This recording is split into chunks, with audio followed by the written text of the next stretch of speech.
This is a pilot bit with the chamfers of the screw already on the bit, so you only need the one bit. Now we need to fix the door frame. We're going to do this with 2-inch 10s. Check the door frame for plumb with your spirit level. Screw it up tight with the 2-inch 10. Make sure it's nicely countersunk for filler. Now we're going to repeat at the bottom. 2 pilot holes for 2 number 2-inch 10s through to the stud work. Now we go to the other side, the handle side of the door.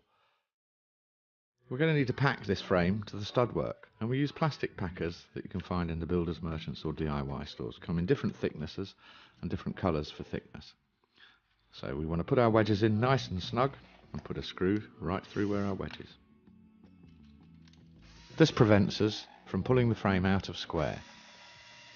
As you can see, if we close this gap, we'd pull the frame away from squareness and from parallel, and the door wouldn't fit the hole very well.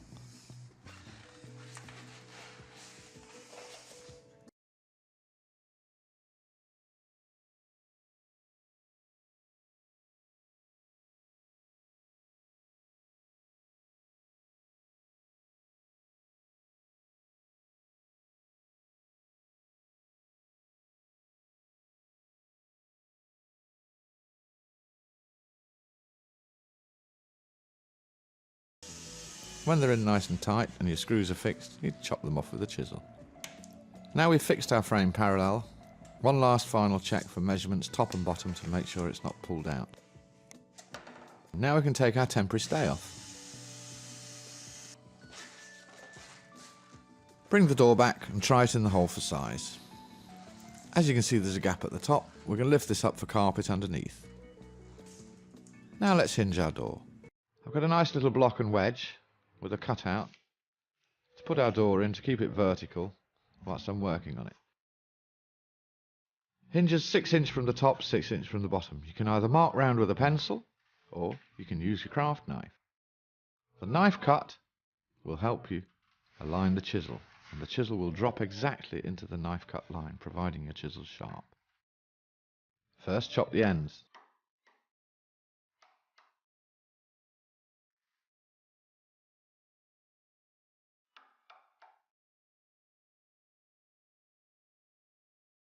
Now a nice even rhythm.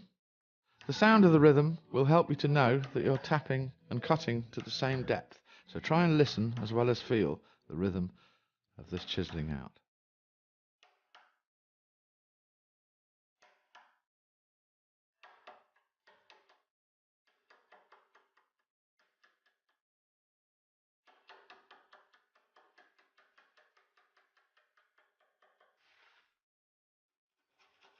Again, use the flat of the chisel with the thumb pressure over the top to keep it down. Chisel out for flat. Try and test your hinge. There we go, lovely fit. It's important when fixing your screws to ensure that they're spot on centre. Otherwise it's going to push your hinge slightly out. Then your doors start binding, your hinges will squeak, and your door won't be closing and opening properly. Now we put our door back in the door frame with the hinges open, a block of wood underneath for carpet gap, and we mark the frame to receive our hinges. Draw around the hinge and chop out to the required depth.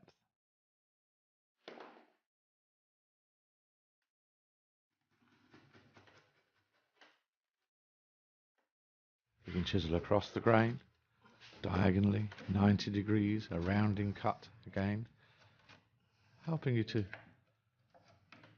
flatten the bottom of the hinge rebate. Check it by eye, make sure you've got no lumps. Take off any last little lumps so that your hinge sits nice and flat.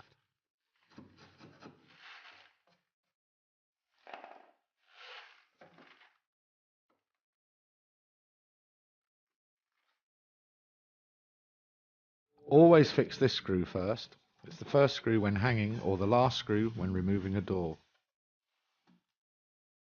So the first screw in the top hinge at the bottom.